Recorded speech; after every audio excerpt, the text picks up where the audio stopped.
And this dude just pumps me. And like... yeah, and I also thought that there was good money in the military. Little did I know that if you're not married and you're enlisted rank 4 or below, you're below the poverty line. Oh, yeah. So we grabbed a broom and we walk outside. It's like 3 p.m. and it's like a hot ass Texas day. And he's like, sweep the sunshine off the sidewalk. And like I started talking nice about myself, and like I started holding myself accountable for everything and blaming myself for the shit that is wrong in my life. Wow. And I found out that everything negative in my life was my own fault.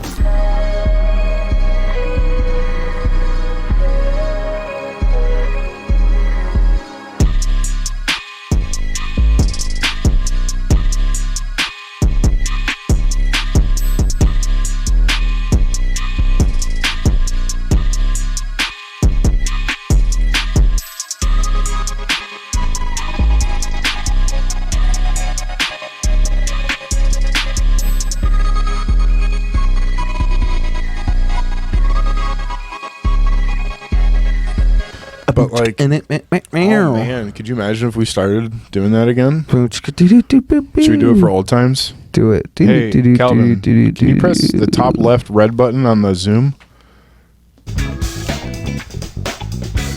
We're kicking it old school tonight. So, welcome to Rekindled episode 33. And we're going to do another special edition of Get to Know Me. We're getting deep.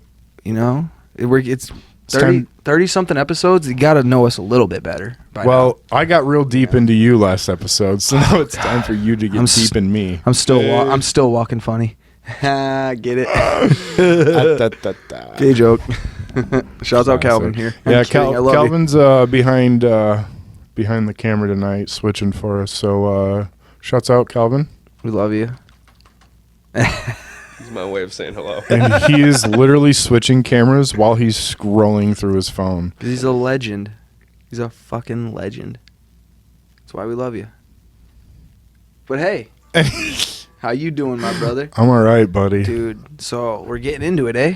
Yeah. What do you want to know? Is this all about me? This one's about you. I'm interviewing you. It's weird. Is it?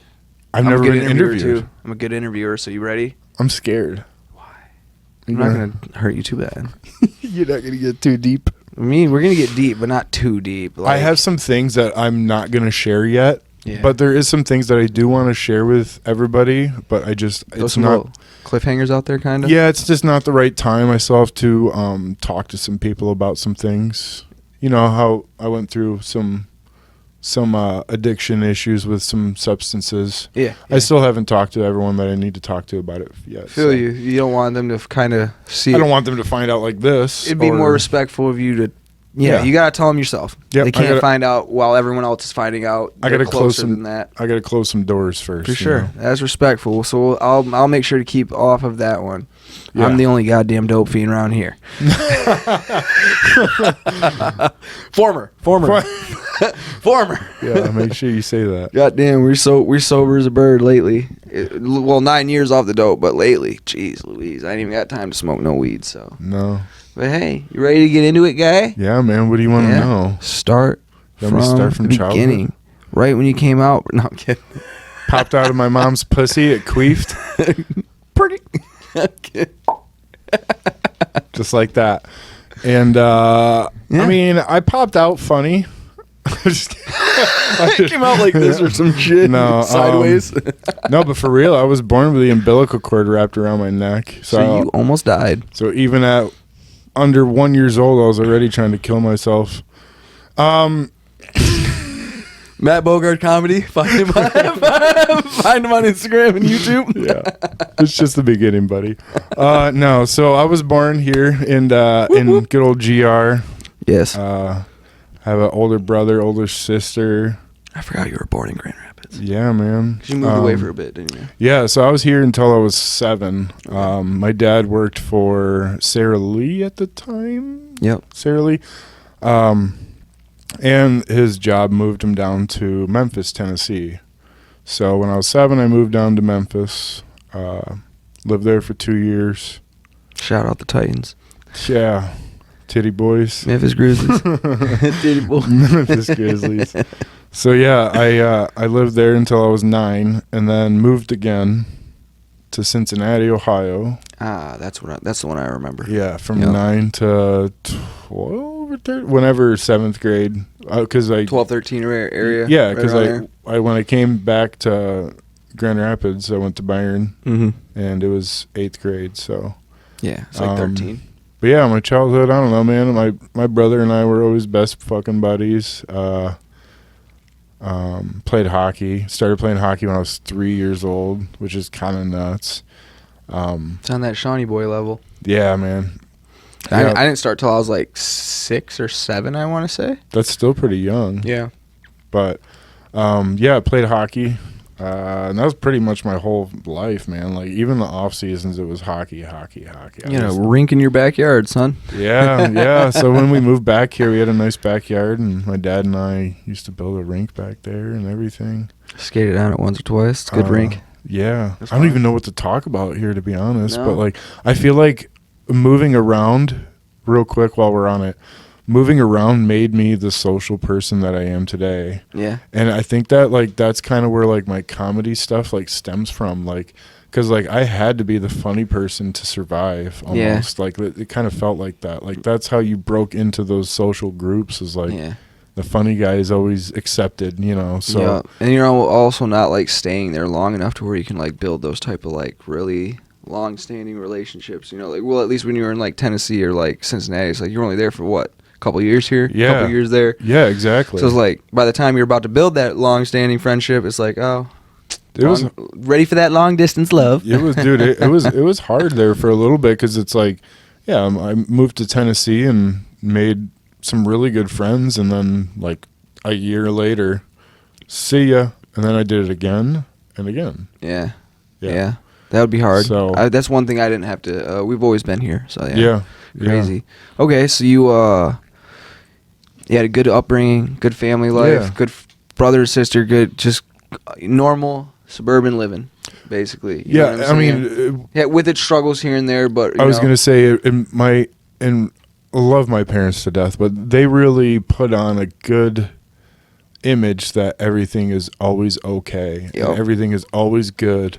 And now that I'm older, I know that wasn't the case, and I kind of wish that they would have let us see them struggle a little bit. Yeah, I feel you. Instead of, because like, puts a little hair on your chest after living through that. It gave me an unrealistic expectation for what marriage and adult life was like. Yeah, facts. It almost made me think that everything is perfect.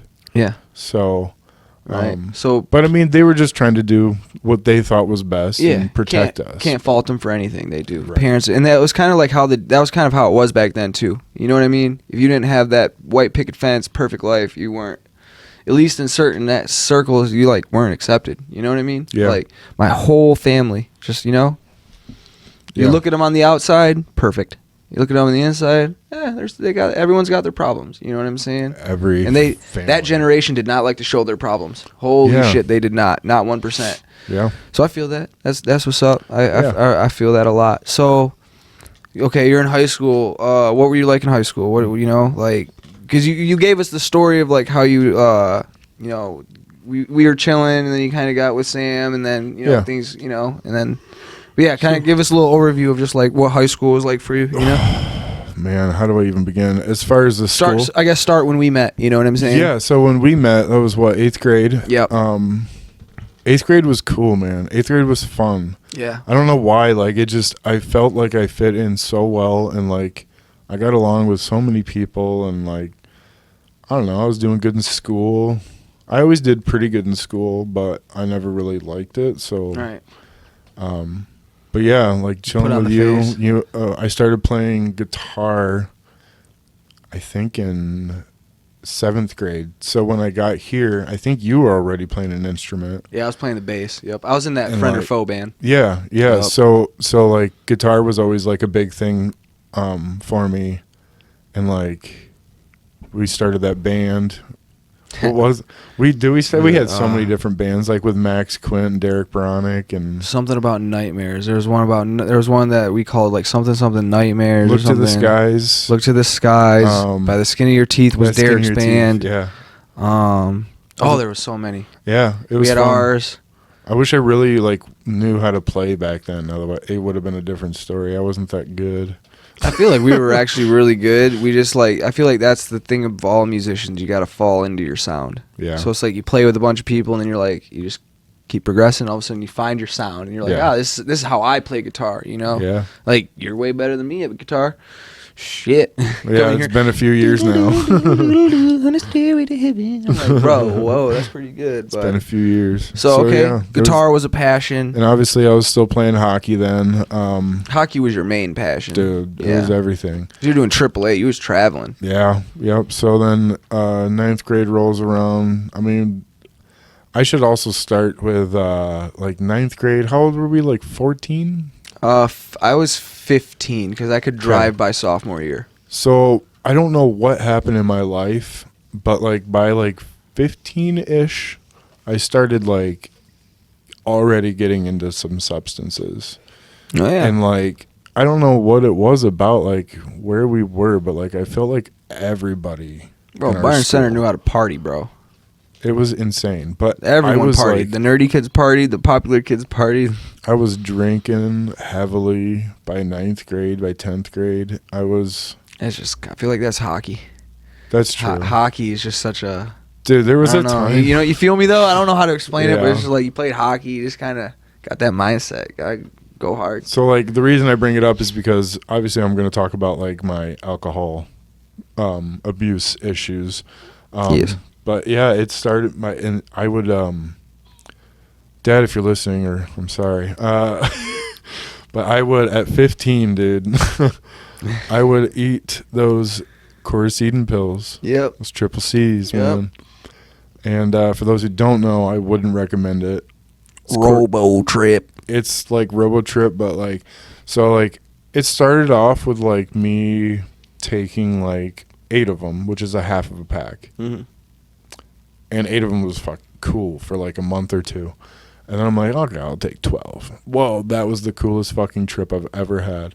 And I can't even explain the trip, dude. It's not like a robo trip, because a robo trip, you're watching your body from a third perspective. Yeah. But I don't know what it was about it that I liked so much, but it just made me feel fucking invincible. Triple C's, man. Those Skittles, those dirty Skittles, man. So then that wasn't enough. So then I started getting 16. So I started eating 16 of them a couple months later. Yep. And then that progressed to, okay, well, now I'm doing 16. That's a whole pack each time. I was buying these, and they weren't cheap. Yeah. Now I'm I don't have the money to buy these. Go steal them bitches. I stole so many packs of quercetin and shit. You remember? We'll bleep this one out. You remember punched out a fucking family fair guy? I introduced to triple C's. It all comes full circle. Yep. Yep. The first time he did it was with me. We laid on these train tracks for 6 hours. No shit. Balls. Yeah, we stole some triple C's and they caught him. And I'm already gone, and I'm at the door, and he fucking dropped somebody and just boop, gone. So now I'm stealing. Shouts out. That dude was love cool. You, dog. We're bleeping you out, but we love you, dog. So then by that time, I was taking about 32 at a time, 32 fucking double packs, cough pills. Unnecessary. Dude, I would trip for days, 1 or 2 days. I would go out at midnight. I'd sneak out of my house almost every night and fucking get fucked up somehow. Go down to the old dead end on 92nd. Oh yeah. That was before school. The old dead end. But yeah, so that's, and I was going to hockey, still tripping. Yeah. In the morning. That's how I knew it was a problem, because I'm I've always loved hockey so much, and now this is affecting my hockey, and I don't give a fuck. Yeah. Okay, so did you clean up the triple C's? Did you kind of just stop taking them? I did, but I so by 16 I was prescribed to Adderall. Mm-hmm. So that's all I needed, dude. Yeah. I didn't need triple C's anymore. Cocaine. So then I feel like it's pretty much that's how it started. My substance abuse problem started because I felt so good, and like I don't really think I needed them. No one needs them. I think I convinced my parents, and then few people. I convinced my parents for sure that I needed mine. And, that's for sure. I convinced my parents that I needed them. I convinced the doctor I needed them. Yep. I had to take an ADHD test, which I on purpose just fucked up. Oh yeah, it's so easy to. And I was prescribed to these pills, and my parents had put the pills in like a medicine cabinet, which was access to the whole house, whatever. And it started with me just, taking them how I was prescribed. And then I'm like, let me just see what happens if I take another one.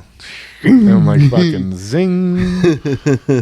And then, before you know it, my dumbass is like, shit, now the pills are gone. And it's like 3 weeks before I need to get more. Yeah. How am I supposed to tell my parents this? Let's go to Adderall Alley. I didn't say anything. And I just like didn't take my pills for like 2 weeks. And then they replaced it. And then I think they caught on. Because your parents did. My mom would hide the pills in her closet, and guess what? Found them. I would still find them always, and I was just fucking always, bro. Take a little piece off. So that started like this whole amphetamine addiction. Yeah, and like that went on throughout college, dude. Yeah, and at the same time, I'm starting to drink heavier, and yup, and Anyway, we'll get into the rest of the addiction side later. Let's get back into hockey. So at 15, I played in the not USHL. Shit, I wish. The CSHL. Remember the Grand Rapids Owls? Yeah. Yeah. I played there. I was the youngest person in that junior league. Really? Yeah. I got in my first real fight there. Really? Yeah, with a 21-year-old. Yeah. I got my ass kicked, and I will put this clip on the pod. I'll put it right here. Look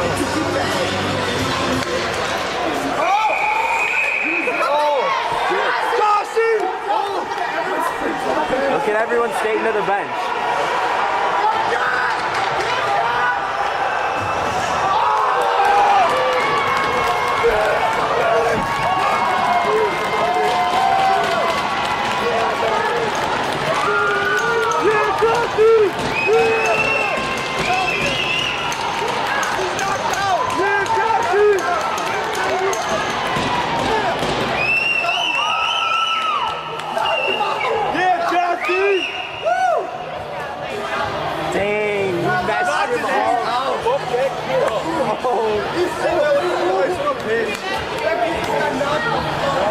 He was like, let's go!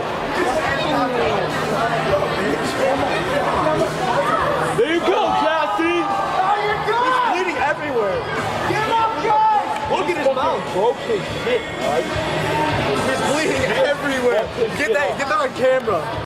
Did you enjoy watching me get my ass kicked? Because it's on YouTube. Is it a bad one? You got your ass beat? I hit the guy once. You gave him a good one? I missed completely. Oh, that you're done after that. And this dude just pumps me. And like...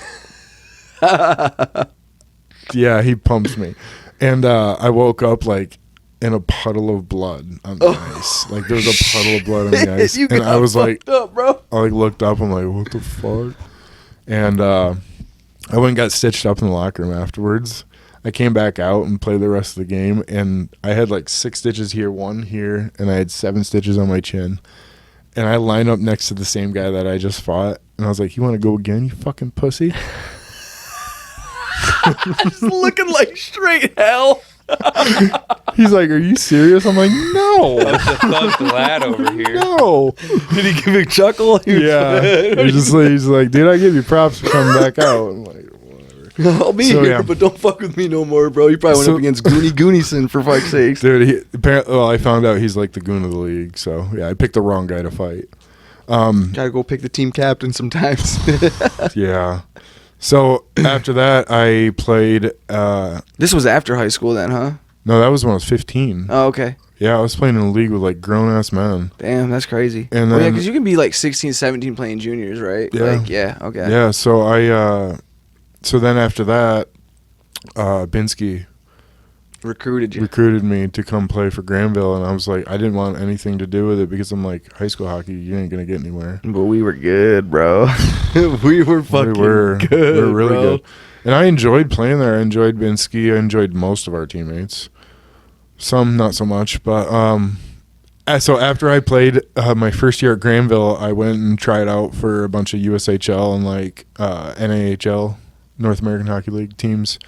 And I had I made like the final roster for the Des Moines Buccaneers, which is USHL Tier 1 Junior A, and ended up getting cut. But like that was the farthest I ever made it. I actually in hockey. Yeah, the coach was JP Parisi. Yeah, his son plays in the NHL. Zach Parisi. Yeah. So he was a good dude. Anyway, and then I kind of dabbled around in the NA for a little bit. I went to Bismarck for like 3 weeks and practiced with them on their practice squad. So, I mean, I had some nibbles, and then one letter came to our house one day because I went to like showcases. Like, where scouts are there and stuff. Well, I mean, even our hockey team was good enough. We went to the Trenton showcase. We did Sioux. Yeah. So what I'm talking about is like a even bigger ones, like an individual showcase. So like. To almost host your individual skills more. So like they'd take like 300 players and then they'd split them up into 10 teams or whatever. Yeah. And then they'd have those teams like play each other all weekend. Yeah. Okay. And there's like hundreds of scouts from all different leagues and cities, and so I got a bunch of offers from like Tier 3 leagues like around Michigan. Alpena was one of them. Sioux Eagles, all that shit. And then one came across that really interested me. And it was an invite to play in the Swedish A-League in Sweden. In Sweden? In Sweden. In Sweden? And yes, blondes and bitches. Yeah, dude. So I was 17 years old at the time, and I was dating Sam. I ended up talking to Sam about it, and she convinced me not to. Oh, my God. And so, like, to this day, I just, like, live in the what if. And then she pulled the old fucking. I'm gonna fuck one of your buddies while you're at basic training. We'll call it the old Todsky. We'll call it the old Todsky because that's just fucked up. Wow, really? I didn't know that too. Damn. Yeah. So then I ended up. Fucked you, bro. Yeah. I mean, I like to think that things happen for a reason, but for sure. That could have been a cool fucking just an experience. Yeah. Even just having the experience. Even if you went out there for a month, you're out in Sweden playing the hockey. Yeah. The puck in the net, and you get the bitches. Yeah. Yeah. Yeah. Good on, Papa. Yeah. Big summer blow. So that's kind of, and then I ended up kind of like, I was like, you know what? I'm going to do one more year at Granville, put up some fat numbers, which I did. I mean, I don't. Yeah, you only played junior. We only did junior, senior year because I played freshman, sophomore for Wayland's fucking. Yep. Their shit show. So I was like, I'll do one more year. I think, I don't know if I still hold the record for most points in a season, but Andy Gritma had the record before me, and I remember like that was my goal. I'm like, I want to have the most points in Granville hockey history. You did that? I thought Brooksy had that. No, I had more than he did. Nice. I had it was either 63 or 65 points in a 22 game season. Probably had the most penalties if they kept score of that. For sure. So that's dope though. So I was like, I'll put up some fat numbers and maybe get some more looks, and then we were tier 1 at that time too. Yeah. So that's. So I mean, that's number 1 high school hockey. Sorry, that's like if you're looking at it, it goes tier 1, tier 2, tier 3, and that goes for basically every hockey league, right? Juniors and shit. Tier 1's the best. Tier 2 is the middle. Tier 3. Yeah, and it does depend on like Granville. Like piggybacking on Granville's team was that they were already like AA and everything already. Yeah, no. Yeah. So when we went to Granville was tier 2. Then we had to play tier 2. But remember, my dad was like, it was like my dad and then Mr. Schultz was like getting us all these. They knew how good we were. Yeah. So we basically played mainly tier 1 teams that year, but we were technically tier 2, and then we got moved up because we were first place. Yeah. We beat Hudsonville, but they beat us in the regionals. Yeah, because it was structured a lot like how like Major League Soccer is. Yeah. Like if you're the best team, you move up to the next league. Yep. Yeah. So and it does take into account like student count at schools and stuff like that. But basically, if you're good, you're good. Yeah. You know what I mean? So after that, we'll just continue with hockey, and then I'll get into the rest. So after we graduated, I obviously tried out for a million different places. What, like a bunch of junior teams? Yeah, and shit? College or anything? No, I ended up going to college and Okay. playing hockey, but I almost went and played for. Did you ever know Matt Barth? Yeah. Yeah. Oh, So yeah. he That was one of my brother's coaches. yeah, he ended up coaching at it was some ECHL team on the East Coast, somewhere in Boston. So I almost played there, but then I was like, they didn't really have the school that I wanted to go to at the time. So I wanted to get into architecture because I really enjoyed all my architecture classes at Byron and engineering classes and stuff. So I ended up going to Lawrence Tech, which is in Southfield, Michigan. And playing for the Blue Devils there. Yes. Getting blue deed all night. And once again, I was a big fish in a small pond. Yeah. So, I mean, I definitely stood out. And I was a freshman there, leading points, all that fun shit. I was wrecking fucking people, wrecking pussy, wrecking beer. It's a good time. Good time, right? And pay attention, Switcher. I am. You'll see. Such a fucking whoosh. Anyway, If you want to talk to me like that, there better be an hourly involved. oh. Hey, bam. So then, enough bragging about hockey. Actually, Yeah. Okay. So hockey you happened. So your main thing was basically hockey. Your main light was hockey, right? But then you had your girl, and the girl kind of pushed you away from doing certain things. Then did you go to school? Because you played. How long did you play hockey for at Lawrence Tech? That's what I was going to get to next. So, Because it was school, and then you went to the military, or because you didn't just go straight to the military, right? no. So after my first semester at Lawrence Tech, dude, I was taking Vyvanse and Adderall at the time. Like, I was speeding my way through college. Zing! And drinking heavily. And I was partying like crazy because it was college, you know. I'm like, college, man, I'm out of the fucking house. I'm going to party. There's no rules. So I partied and played hockey and kind of,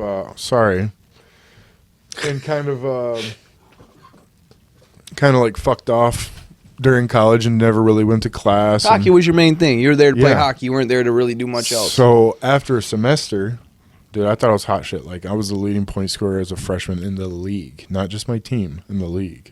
So I was like thinking I'm hot shit, dude. Big Like, dickin'. Yeah, this is it for me. Like, I'm going somewhere after this. My coach comes up to me one practice and he's like, "Come meet me in my office." Oh After God, I've I'm had like, those "Oh, fuck." before. Yeah, I you you already know. That's never a good thing, man. So Shit. he's like, "You are passing one class and barely." Singular. Yeah. He's like, "You're going to be ineligible for the next semester." So I'm like, if I can't play hockey, why the fuck am I here? Yeah. So I just left, dude. I left. So I came back here, got a job at fucking Harold Ziegler Quick Lube, changing oil, and humbled me real fucking quick. And were you still with? I was still with Sam. Yeah. Yep. Okay. Yep. So I was still with Sam. We actually had taken a break in college because I did some dumb shit. Basically, Hey, college, yeah, man.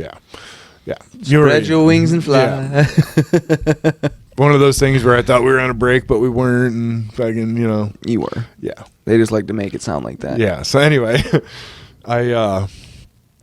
so after that, I like hung up the skates. Like, that was it for me. Yeah. Like, I wasn't even gonna make an attempt. I was like 20 years old. I'm like, fuck it, dude. Yeah. It sucks. It was the hardest thing in the world. Hockey's a young man's game. Yeah. So That'd be rough. So then I got can this imagine. job at Ziegler, and like my drinking didn't slow down at all. Like, Sure, it picked up. picked up even more.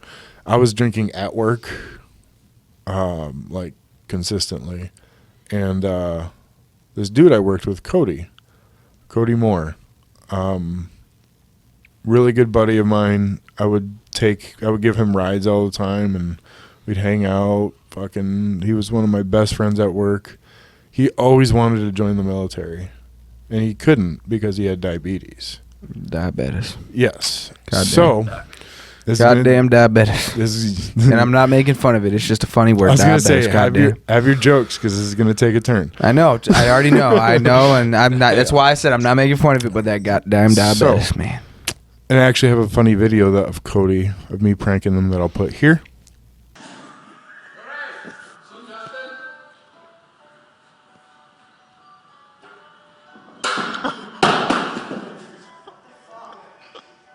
It wasn't that great.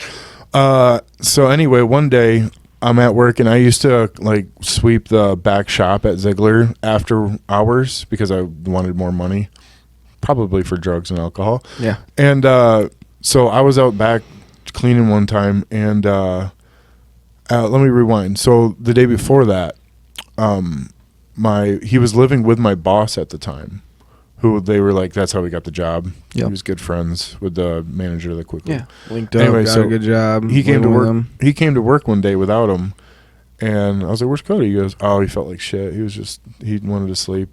He's not feeling so good." So the next day he comes to work without him again, and I was like, "What's up?" I was like, "Where's Cody?" He's like, "Oh, he wanted to, or he was still sleeping when I checked in on him, so he's like, I just figured he felt like shit again." So then that night, while I'm cleaning the back shop, I get a call from him. And The he's boss? Like, yeah, he's like, "Dude, Cody's fucking dead. He's not moving." And he went into a diabetic coma and died. So like he had been dead for like a day or two. And yeah. He just thought he was sleeping, chilling in his room. Yeah. So that was a big pivot in my life, like losing a best friend at like 19, 20 years old. Yeah. And that was That'll do it. yeah, that was kind of a big factor of why I joined the military, like almost immediately after, because I was like, he could never do it and he always wanted to do it, so I'm going to do it for him. My life's not going fucking anywhere, and I don't give a shit if I die, so Right. let's do it. So then I walked in the recruiter's office. The first office was the Air Force. So that's what I joined. Go Air Force, man. Yeah. So do you want me to just keep going, or do you have any other questions? You're literally answering my questions. Oh. So like I'm not even like you're That's literally fine. answering my questions because it's like I was like, okay, why are you getting into the military? I was gonna why are we gonna get into the military? Yeah. Why is this? Why is that? So I mean, obviously. No, so, it was, okay. It was always in the back of my mind. To how join, long did but you know Cody for? Like, so you started working at Ziegler what year? When I was like 19. 19, and then you joined the military when? 21. So you were homies with him for like 2 2 good years, yeah. But like it was one every of those. day, seeing him every day at Yeah. work. It was one of those like instant connections. Like, this is my dude. For sure. So like, Damn, that's crazy, bro. Yeah, it was a big motivating factor. I always kind of like thought about it because we had buddies that were in the service and stuff. So Yeah. like, A lot of people we went to school with, you'd see it. It's not like that doesn't look like they're having a terrible time. yeah, and I also thought that there was good money in the military. Little did I know that if you're not married and you're enlisted rank 4 or below, you're below the poverty line. Oh yeah. So Below the poverty line, bro. They don't give a shit about our military. so I joined. What's our run time right now? 34 minutes. Okay, so I joined the military. I joined the military, and before I joined, I originally wanted. Obviously, I wanted to be like the fucking badass PJ, which is parajumper, pararescue. I don't remember the PJs. Yeah, they're the ones that go in between behind enemy lines when someone gets like shot or something. Yeah, go pick his ass up. Pick his ass up. Get the fuck out of here! It's like basically like a combat medevac. Yeah. So I wanted to do that or combat controller. You say you was gonna be like a gunner or some shit like that too. Almost. We'll Okay. get there. Yeah. So I wanted to do those two. And before you even get into the military, you have to test for those. So I had to go through like these rigorous tests to even get into the basic training for that. So what are these? A quick overview of like what these tests are like. Like. You got the ball one where you gotta basically dust a fucking floor for the old lady, but. Yeah. Oh, yeah. The medical test. No. Is there So other- this is a different. These weren't medical tests. They were like physical ability tests. Like, Mhm. so I had to do like, ridiculous Body like, stamina. yeah, like Push-ups, like just- swimming, like Okay. hard fucking swimming drills. I'm sure because you have to they probably want people to jump in water too. Fuck yeah. Yeah. Weather Yep. resistance. Yep. Weather shit. I had to do pull-ups, push-ups, sit-ups, these crazy runs, and like I had to drag these like 200-pound dummies around, and like it was crazy, dude. And I ended up not passing the swim portion of it, which I was a fantastic swimmer too at the time. So you gotta be a really good swimmer. I think it was more mental. Did you ever take any swim classes at Byron? I did. Yeah. You did? I did too.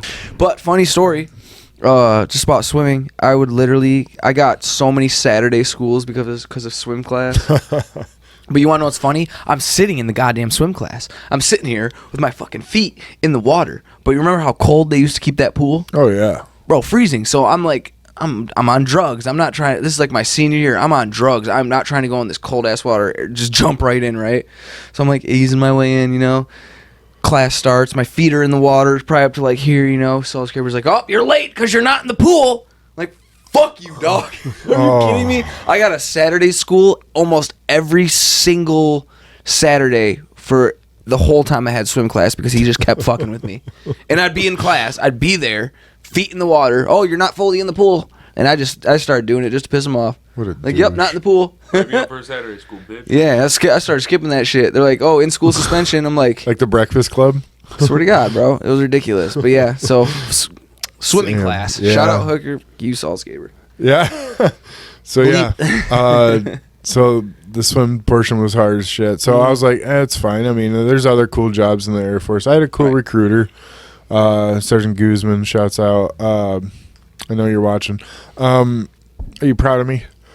So so he's just like, here's a cool job, aerial gunner, which is like a gunner on the side of a helicopter or a Osprey or a plane or something. At least that's what I thought. I don't know if it's something else, but you're shooting a gun.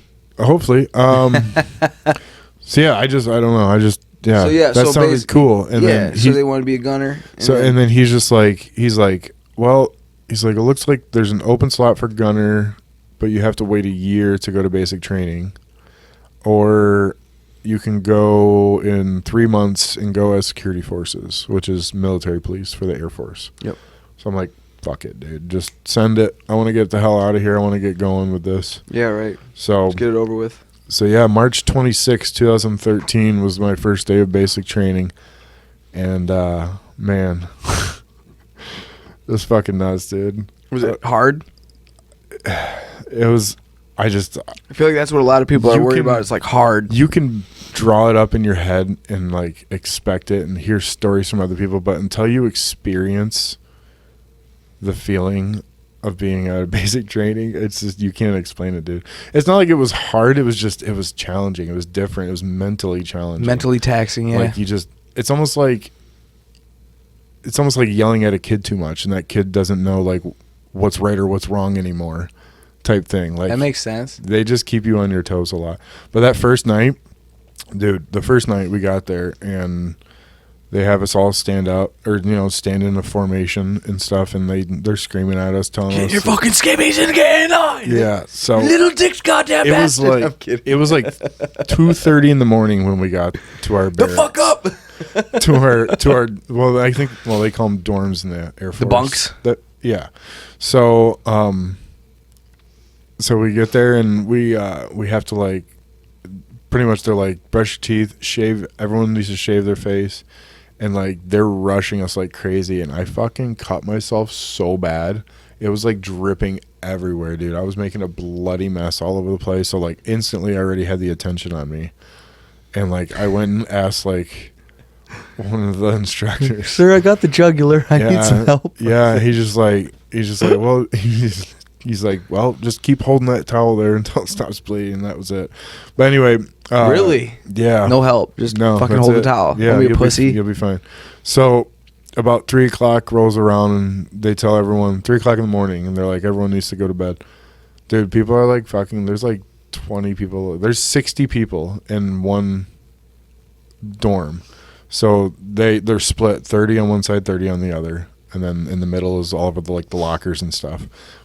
And like there's like 20 people like crying and shit. Like people, it's like it sounded like a fucking cuckoo place. They're crying and like shit. Yeah, like locked up in prison. Yeah, like it was like geez, what's happening? Like people are like already traumatized on the first day. Like, what did I Like do? they're being marched through Auschwitz. Yeah, like what the fuck did I do?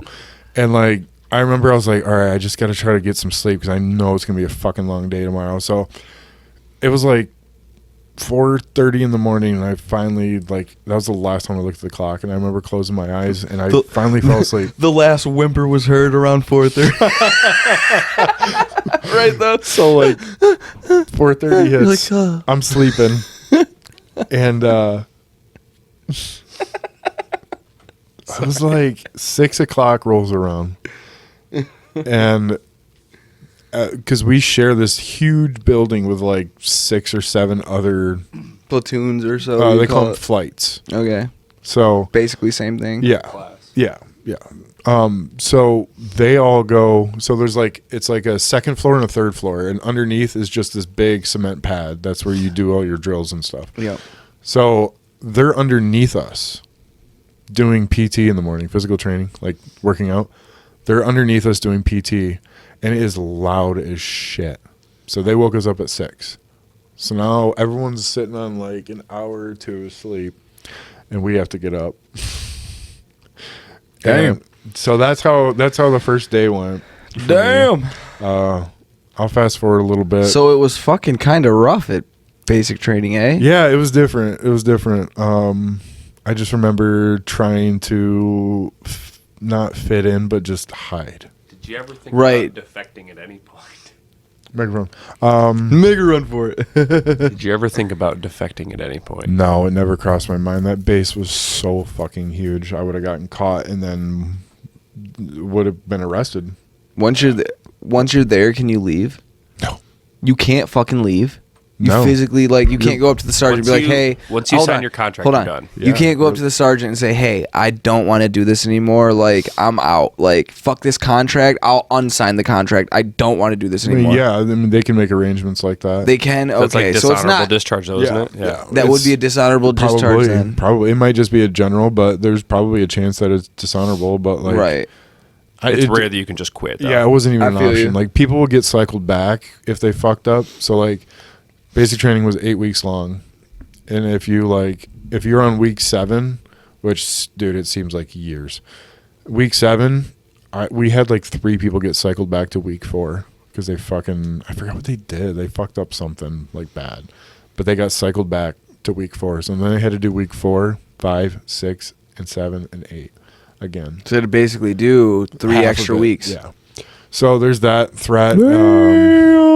But yeah, it was intense. But I mean, Okay, once it's just like fucking jail or prison, dude. Once you get the hang of how Yeah. things go, you're fine. Yeah, as long as you're smart and you got some wits about yourself, you'll be okay. But okay, so I got 2 funny basic training stories for you, but go ahead. all right, give me the basic training stories. Because I was gonna say, give me your basic training stories. Okay, one funny one. They're quick.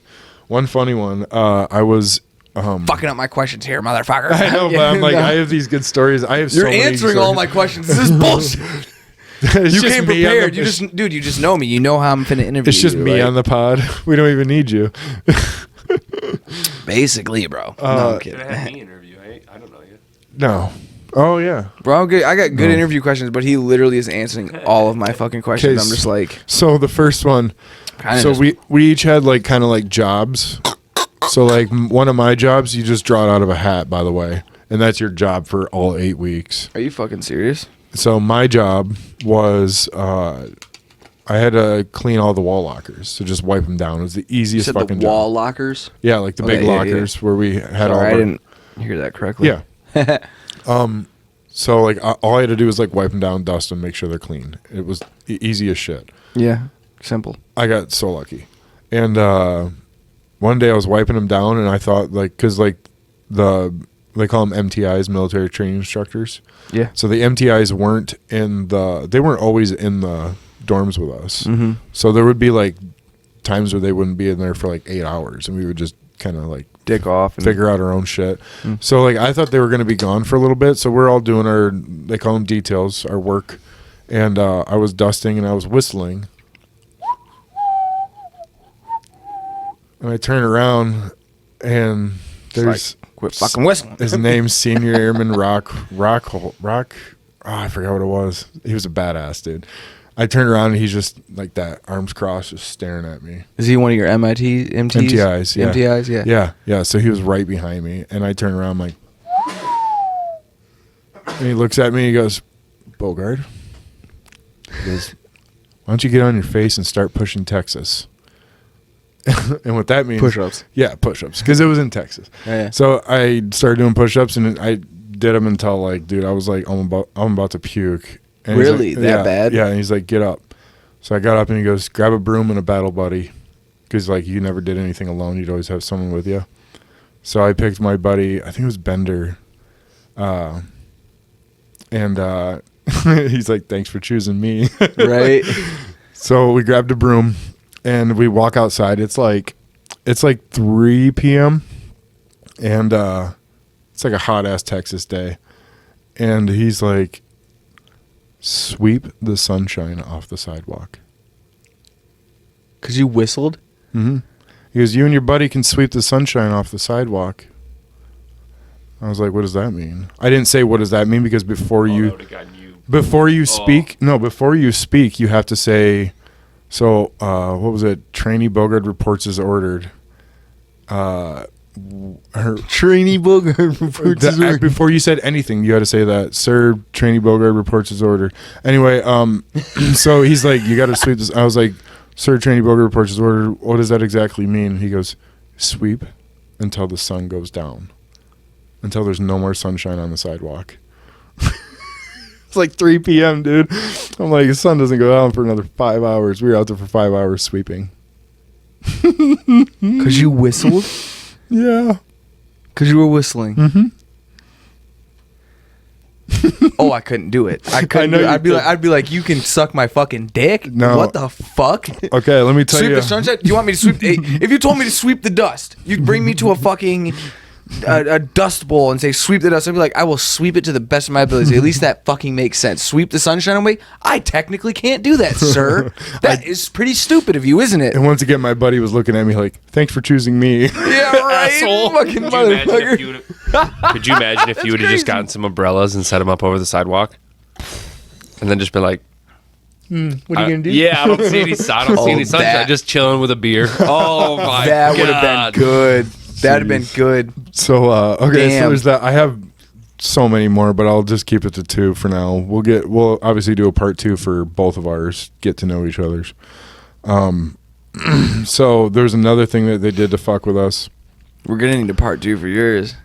You're too good at remembering all this shit. Mine's just a fucking heroin blur. Oh, I have more questions for you.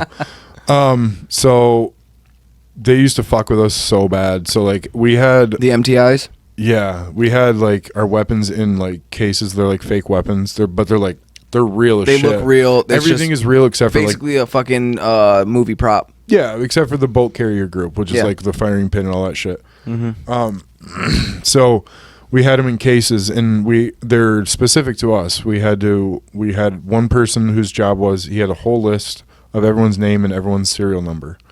So we all kept it underneath our bed. So one Sunday, the weekends is when they like to fuck with us because we don't have much to do. There's no appointments to get to, and so it was like a Sunday or a Saturday morning actually, and they're like right in the morning they asked us to make our beds. So like we have to make our beds a specific way, and they're like, you have 3 minutes to shower, make your beds, and get dressed. 3 minutes, 60 guys. Mind you, there's 8 shower heads and only 3 of them work. What? So there's- that's not even possible. So the first time we did it, everyone's showering. We're making our beds as fast as we could. And 3 minutes hits, and boom, they pull the fire alarm. Fire drill. So everyone has to go out to the pad, which is like quarter mile away, half mile away, and form up and take accountability, make sure everyone's there. Got motherfuckers naked coming out the shower and shit. Yeah, they had to get dressed. So they're running. So now we're all running back into the. Oh no! From the pad, they were like, "All right, we'll give you guys 4 minutes this time, but the time starts now at the pad." So time started at the pad. So we're all running in a straight line into our dorms as fast as we fucking can. We're trying to make our beds and shit. We don't make it. Pulls the fire alarm. We have to go back out to the pad. And he goes, now you have 3 minutes again. This time we walk in there. Our beds are all fucking torn apart. All of our beds, there's bunk beds. They're all flipped over on the side. All the mattresses are against one wall. All the beds are against one wall. Every weapon is out of its case and in the showers. All the cases are scattered. And they're like, you have 3 minutes to get everything together. So we have people like, they're like looking at, we have the guy with the serial number paper, no like possible, fucking overwhelmed as shit. right? Like he's like, no possible way to do this. No. So we're going to try. We're going to try. We attempted to do it again. We got all the beds back in place and time was up. They did this probably 8 or 9 times. Exhausting, dude. 8 or 9 times. And finally, they gave us a 5-minute, and we actually all did it in 5 minutes. Like, every time we came back in, there was a new surprise. Like, they would take our clothes out of our lockers and throw them around the room. Like, shit like that. Fucking dicks. It was nuts. But yeah, I have like 10 other stories. That's crazy. Damn. We'll put a pin in the gargoyle story. But that's your sneak wild. preview. There's your cliffhanger. Yeah. So anyway, military life was okay. So week 8 comes around, and I have a ring. I bought a ring before I went to basic training with the plan of marrying Sam. Yeah. Her and I have been dating for 5 years by then. Yeah. You guys are dating what, since sophomore year? Yeah. Yeah. So 5 or 6 years by then. And I already had talked to her parents and stuff. And you even talked to her parents? The old detour? Yeah, detour, yeah. Oh. Yeah. And everything was all good. Everything was lined up. And like week 7, I was like getting some of my buddies to like help me with a plan of how I'm going to propose to her and stuff. And I get a letter in the mail. On week 7? Yeah, it was like maybe a week before graduation. And it basically said she was leaving me. And yeah, I don't know if it was because of Clayton or if it was something else, and then she ended up finding Clayton, but they were together immediately after that. Oh, it's Clayton. So that doesn't you don't date someone for 5 years and all of a sudden just get with someone like that. That she was getting another dick, yeah, while I was gone.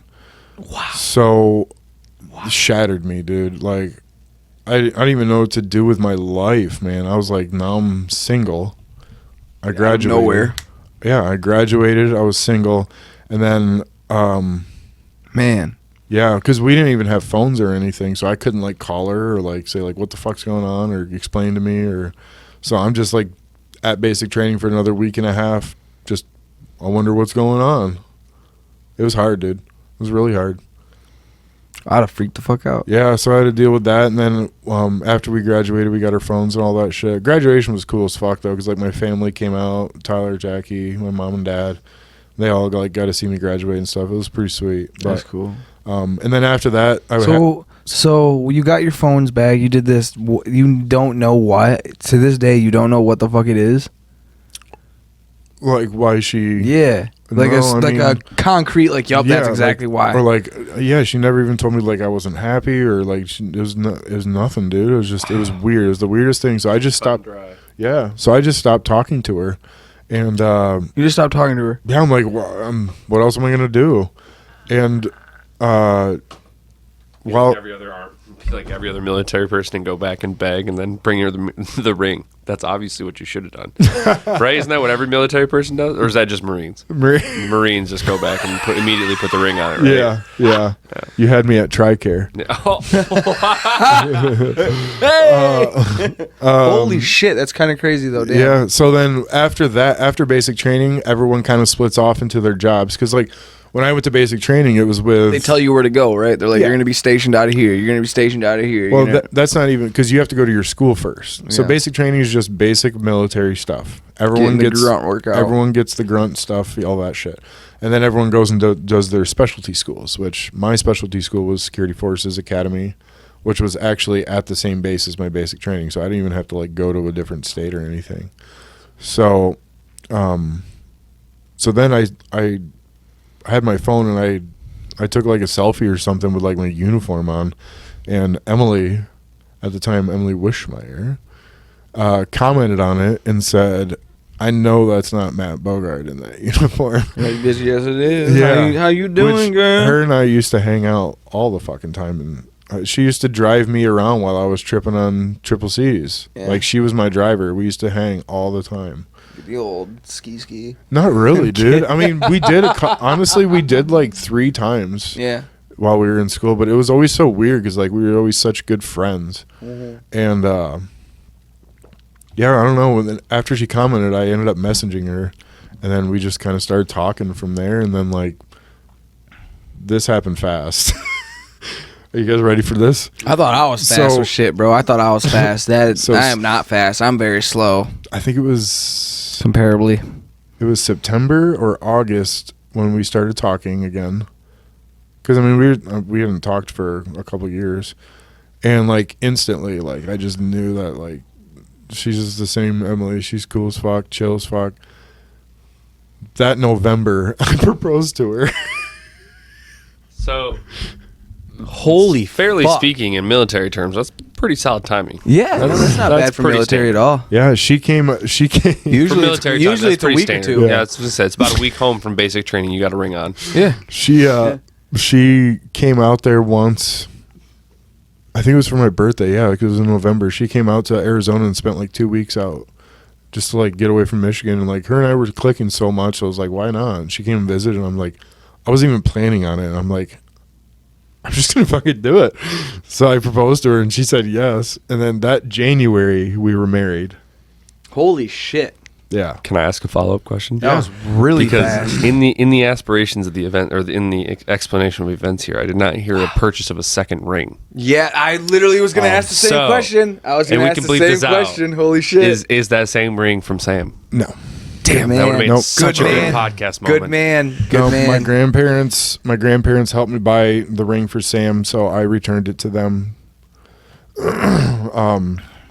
And then I got Emily something else. I was just curious. You mentioned the ring for Sam, but you did not mention purchasing a ring for Emily. I was going to ask that. I was waiting. Right? It was on like, your mind? I was like, he's going to answer the question for me, but you didn't answer that one. And like, dude, people thought that we were the craziest fucking people.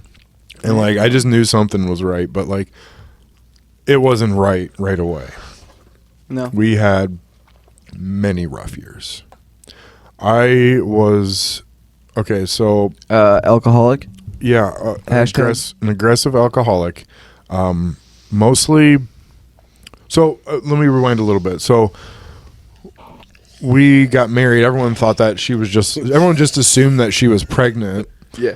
But she wasn't. Right. Yeah, kind of with that. Yeah. With how fast we did it, and then 2 months after we were married, we kind of got settled into our first apartment in Arizona, because that's where my first base was, Arizona. Yeah, I remember you guys were living down in Arizona for a little bit.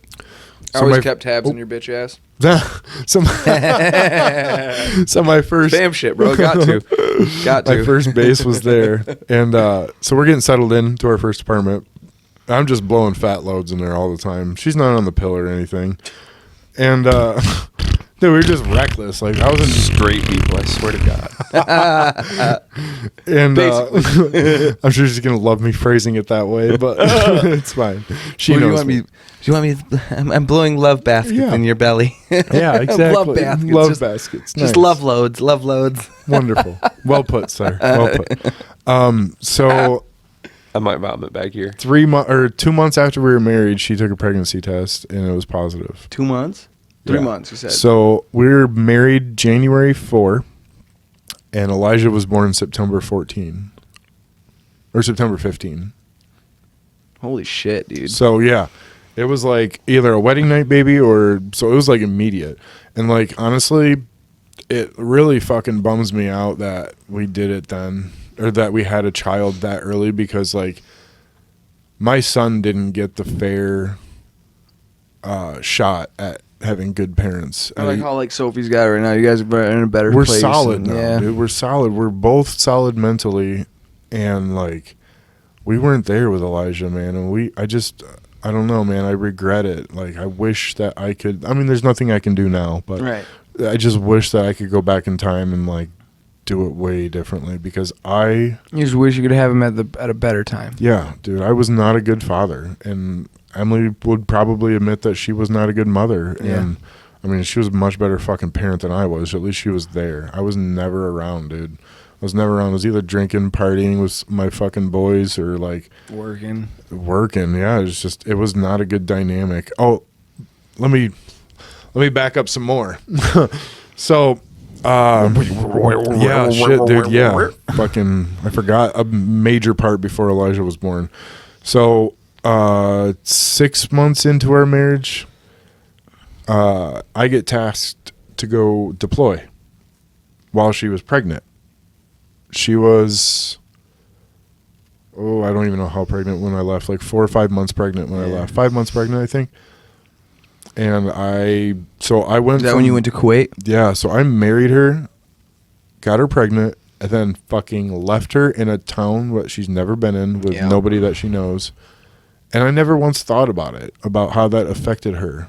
Yeah, that'd be a rough one. And because I was too busy focusing on myself. Yeah. And I deployed, and my son was born actually while I was overseas. Mm-hmm. So I met Elijah when he was 5 months old. That's crazy. Fucking weird, dude. It was That'd really be weird, man. It was cool though. I had a very good team leader at the time. At the time I was working, because I did the security escort stuff that I've talked about before. Mm-hmm. But at the time I was working base defense, which is like I was just Protect the base. Yeah, I was just sitting in a gunner tower. So I was keeping my supervisor updated on like what's going on back home. And he was a master sergeant, which is pretty fucking high up in the Air Force. He don't play around. No, he was in charge of our shift. Yeah. Our shift of 130 people defending the base. Yeah. Big guy. Master Sergeant Bacon. He was the fucking man. So we have little hotspots out there, like little Wi-Fi hotspots, and that's how we were able to communicate with each other. Anyway, so Emily texts me. She's like, I'm pretty sure my water just broke. And I was in the gunner tower. Oh, shit. And I was like, fuck. I was like, all right, I'll let my supervisor know. Hopefully I can get off. And I like called him on the landline phone and said that her water broke. And within 3 minutes, he was there to relieve me. He didn't send somebody. He was there to do your duties Master himself. Sergeant Bacon. That's why he's a master sergeant, because he's a good dude like that. He sat up there and watched the tower for 6 hours as a master sergeant. Well, seriously though, you don't get to master sergeant without taking sacrifices like that and helping out your people and having people respect you in the way a master sergeant should probably be respected. You know what I'm saying? He drove out there in his vehicle and gave me the keys and said, "Go take care of your stuff," and gave me 2 days off. That's awesome. So I was able to. I went back to my dorm room and Skyped. At the time, Skype was a thing. Skype the whole time. Skype the thing. Yep. It was crazy, dude. It was like it was fucking life changing. It'd be intense doing a Skype birth. I just as helpless and yeah, right. That's how I was. I'm just sitting here just like you'll be fine. Wish I could do something. Damn, that's crazy. Anyway, so then lots of fucking hockey, military life, man. You went through the fucking ringer, bro. Oh, the ringer's not done, buddy. I get back from deployment. I'll tell deployment stories on another one because we're doing part 2. We'll have There's got to be part 2. I get back from deployment to my son. I meet my son for the first time. 5 months old. I'm a little fucked up, not too bad for my deployment, because my deployment was mostly like driving, like fucking crazy driving shit. Yeah. Not like getting shot at or shooting or anything like that. So it's not like the same like thing what people always assume PTSD has to be related to, getting weapon firing and getting explosions and Yeah, so could be sitting in a car too long, like realistically. Ever since I deployed, I white knuckle the steering wheel so bad sometimes, and I catch myself doing it. I'll be like, oh my gosh, I gotta stop. Ever since my deployment. But anyway, that's not relevant to the story. So like I was going through some shit. So that's a dry country over there. So for 9 months I was there, 10 months. So I didn't drink for that long. Right. 9 months. And you came home. You started I came home. hard. I went fucking hard. And the day after I got home, my dad and mom Skyped me and announced to me that they're getting a divorce. The day you got home? The day after I got home. So I meet my son. Fuck, how that's kind of fucked up. Fucked up for my deployment, and then they dropped that bomb on me. And it was the weirdest way too, because they were like Skyping me. My mom was sitting there fucking crying while my dad was telling me what was going on. Like, it fucked me up, dude. And like from there, the drinking got out of hand, like bad. I can only imagine, bro. Shit. So like, yeah, it was just, and it was just such a mess. And my mom was like, she's like, well, you know, I don't want you to take sides or anything, and but let me manipulate you for the next year about how your father's a piece of shit.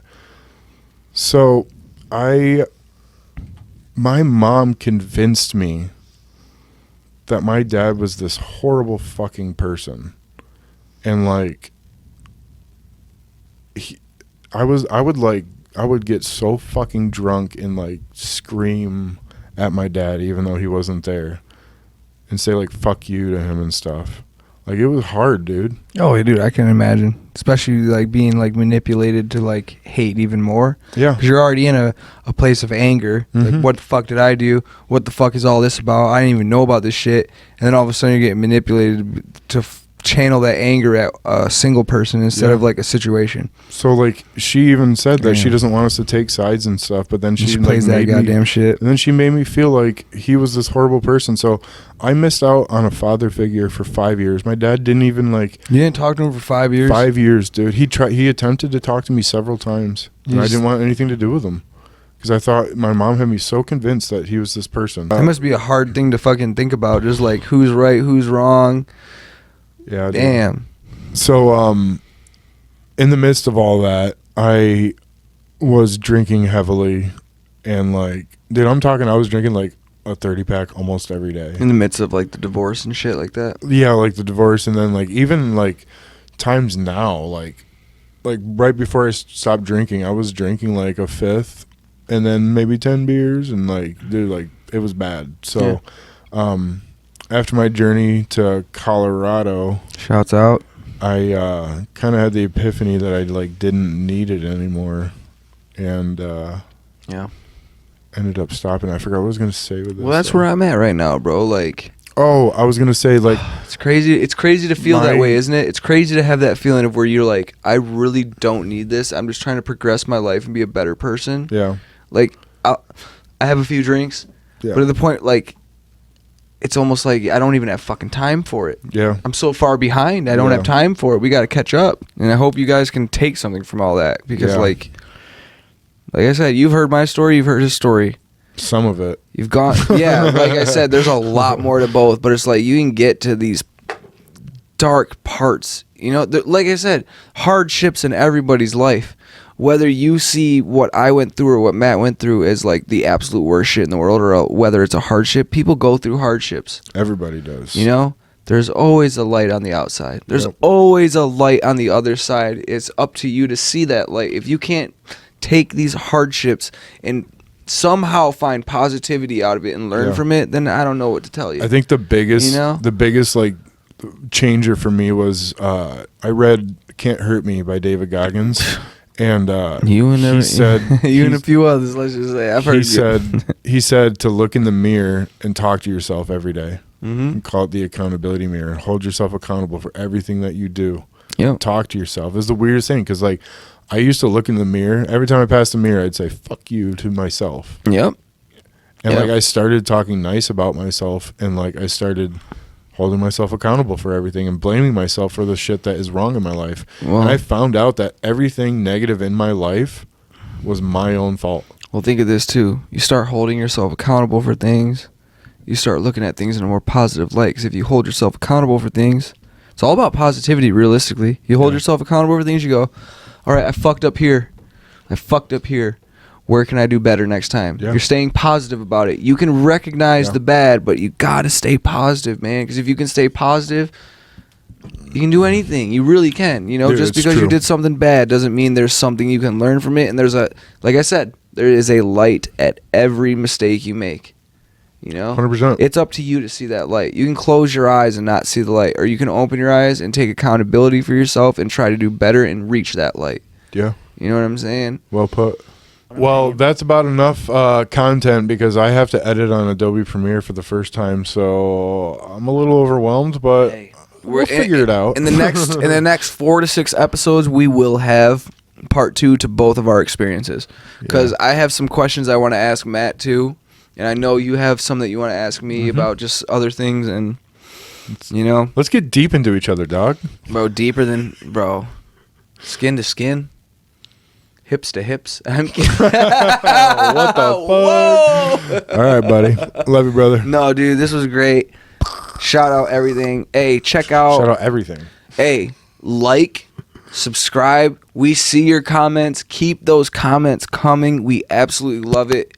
If you want us to start talking about you want us to start any content you want us to see us do, throw us a comment. We might do it, because we love you all.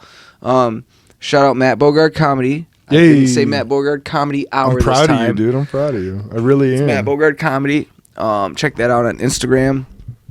Check out my boy Kobe back there, Casper710 on Instagram. And if you have My boy Calvin. Sorry. No, it's fine. Keep going. I thought you were done. Clavin 2.0. And then we got Benny Glass Smoke Shop, 2405 Porter Street Southwest, Wyoming, Michigan. 2 for $20 Breeze vapes. Breeze. We got everything you need. Heady Smoke Shop, baby. We got the affordable to the collector connoisseur. So anything you need, we got new vapes in there. Please come on in. We'd love to see you. Sticker program. Shouts out.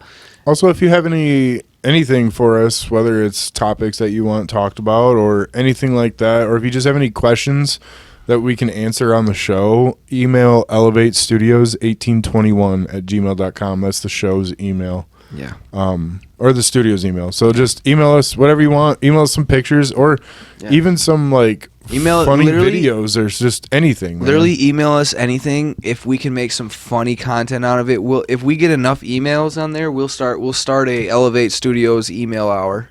Or like an email. Yeah, we can read emails. Like an email segment, know. Throw us some funny memes, and then hey, if that pops off, we'll start a Reddit or some shit, and then we can start going through and send us what you guys want to, if you want to, of course. Cool. All right, let's get the fuck out of here. Much love to all. Shouts out Rekindled. Shouts out Matt. Thank you for the story. No problem, buddy. Love you, man. Deuce. Press the button.